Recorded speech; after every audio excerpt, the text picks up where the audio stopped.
The wolf maid saw them too and pointed them out to her brothers. I could find you a horse and some armor that might fit, the pup offered. The little crannogman thanked him but gave no answer. His heart was torn. Crannogmen are smaller than most, but just as proud. The lad was no knight, no more than any of his people. We sit a boat more often than a horse, and our hands are made for oars, not lances. Much as he wished to have his vengeance, he feared he would only make a fool of himself and shame his people.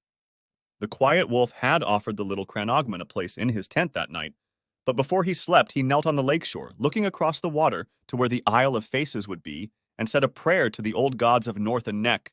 You never heard this tale from your father? Asked Jojen. It was Old Nan who told the stories. Meera, go on, you can't stop there. Hodor must have felt the same. Hodor, he said, and then, Hodor, Hodor, Hodor, Hodor. Well, said Meera, if you would hear the rest. Yes, tell it. 5 days of jousting were planned, she said. There was a great 7-sided melee as well, and archery and axe throwing, a horse race and tourney of singers. Never mind about all that. Bran squirmed impatiently in his basket on Hodor's back. Tell about the jousting! As my prince commands, the daughter of the castle was the queen of love and beauty, with 4 brothers and an uncle to defend her, but all 4 sons of Harrenhal were defeated on the first day. Their conquerors reigned briefly as champions, until they were vanquished in turn. As it happened, the end of the first day saw the Porcupine Knight win a place among the champions, and on the morning of the second day the Pitchfork Knight and the Knight of the Two Towers were victorious as well. But late on the afternoon of that second day, as the shadows grew long, a Mystery Knight appeared in the lists. Bran nodded sagely. Mystery Knights would often appear at tourneys with helms concealing their faces, and shields that were either blank or bore some strange device. Sometimes they were famous champions in disguise. The Dragon Knight once won a tourney as the Knight of Tears, so he could name his sister the Queen of Love and Beauty in place of the king's mistress. And Barristan the Bold twice donned a Mystery Knight's armor, the first time when he was only 10. It was the little crannogman, I bet. No one knew, said Meera, but the Mystery Knight was short of stature and clad in ill-fitting armor made up of bits and pieces. The device upon his shield was a heart tree of the old gods, a white weirwood with a laughing red face. Maybe he came from the Isle of Faces, said Bran. Was he green? In Old Nan's stories, the Guardians had dark green skin and leaves instead of hair. Sometimes they had antlers, too. But Bran didn't see how the Mystery Knight could have worn a helm if he had antlers. I bet the old gods sent him. Perhaps they did.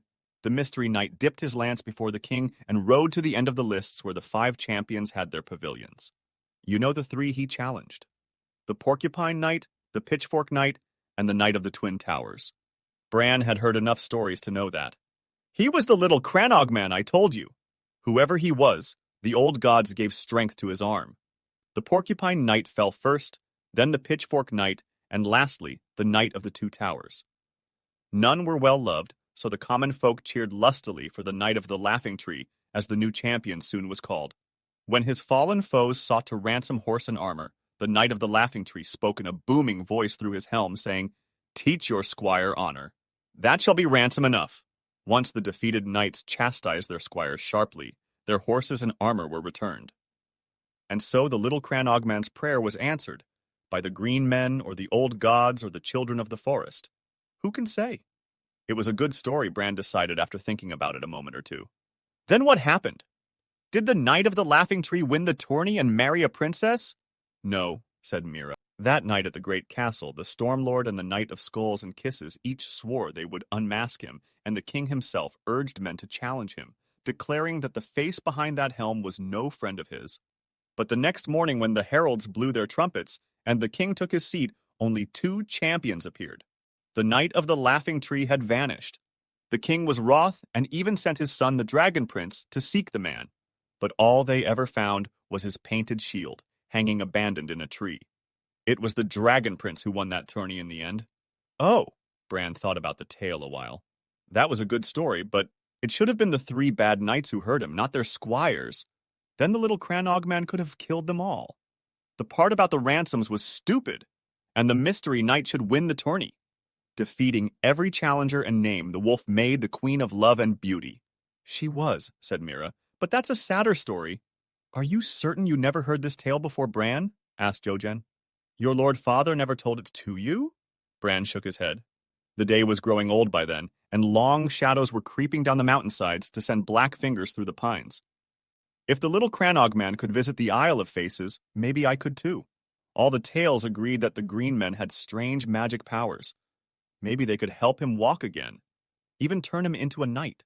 They turned the little crannogman into a knight, even if it was only for a day, he thought. A day would be enough.